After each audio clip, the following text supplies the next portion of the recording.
ತಂದೆಯವರನ್ನು ಇದೇ ವೀರೇಂದ್ರ ಹೆಗಡೆಯ ಮನೆಗೆ ಕರೆಸಿದ್ದ. ನೀವು ಬರಬೇಕಂತೆ ಮಾತಾಡಲಿಕ್ಕೆ ಉಂಟಂತ ನಮ್ಮ ತಂದೆಯನ್ನು ಅವತ್ತೇ ಸಾಯಂಕಾಲ ಕರ್ಕೊಂಡೋಗಿ ಅಲ್ಲಿ ಇವರಿಗೆ ಒಂದು ಮಾತು ಕೊಡ್ತಾರೆ, ನೀವು ನಾಳೆ ನಿಮ್ಮ ಮಗಳನ್ನು ಹಾಸ್ಪಿಟ್ಲಿಗೆ ಅಡ್ಮಿಟ್ ಮಾಡಬೇಕು, ಅವರಿಗೆ ಮಾನಸಿಕವಾಗಿದ್ದಾರೆ ಈಗ. ಅಂದರೆ ಪತ್ರಕರ್ತರು ಮಾಧ್ಯಮದವರೆಲ್ಲ ಬಂದು ಕೇಳಿ ಅವ್ರು ಮಾನಸಿಕವಾಗಿದ್ದಾರೆ, ಅವರು ನಾಳೆ ನೀವು ಅಡ್ಮಿಟ್ ಮಾಡಿಸಿ ನಮ್ಮ ಸಭೆಗೆ ನೀವು ಬರಬೇಕಂತ. ನಿಮ್ಮನ್ನು?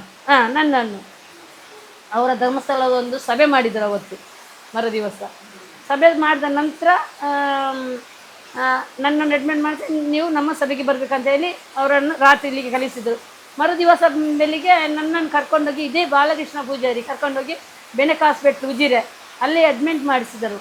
ಅಲ್ಲಿ ಅಡ್ಮಿಟ್ ಮಾಡಿಸಿ ನೋಡಿ, ಸುಷ್ಮಾತಿಯವರ ಬಳಿಗೆ ಯಾರನ್ನು ಕೂಡ ಬಿಡಬೇಡಿ, ಮಾಧ್ಯಮದವರಾಗಲಿ ಪತ್ರಕರ್ತರು ಯಾರೇ ಬಂದರೂ ಕೂಡ ಒಳಗೆ ಬಿಡಬೇಡಿ, ಅವ್ರಿಗೆ ಮಾನಸಿಕ ಜೋರಾಗಿದೆ ಅವರಿಗೆ ಅಂತ ಡಾಕ್ಟರ್ ತಲೆಯಲ್ಲಿ ಅಲ್ಲಿ 2 ಜನ ನಿಲ್ಲಿಸಿ ಅವನು ನಮ್ಮ ತಂದೆಯವರನ್ನು ಅವರ ಸಭೆ ಕರ್ಕೊಂಡೋದ ಬೆಳ್ತಂಗಡಿಗೆ.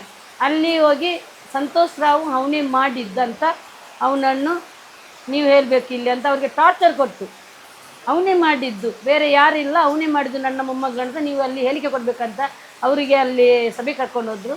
ಅನಂತರ ನನ್ನನ್ನು ನನ್ನ ತಮ್ಮನಿಗೆ ಇದೇ ತಿಮರೋಡಿ ಮಹೇಶ್ ತಿಮರೋಡಿರು ನಮ್ಮ ಹೋರಾಟಗಾರರು ಅವರು ನಮ್ಮ ತಮ್ಮನಿಗೆ ಫೋನ್ ಮಾಡಿ ಹೇಳಿದ್ರಂತೆ, ನಿಮ್ಮ ಅಕ್ಕನಲ್ಲಿ ಅಡ್ಮಿಟ್ ಮಾಡಿಸಿದ್ದಾರೆ, ಈಗಲೇ ನೀವು ಅವರನ್ನು ಡಿಸ್ಚಾರ್ಜ್ ಮಾಡಬೇಕಂತ.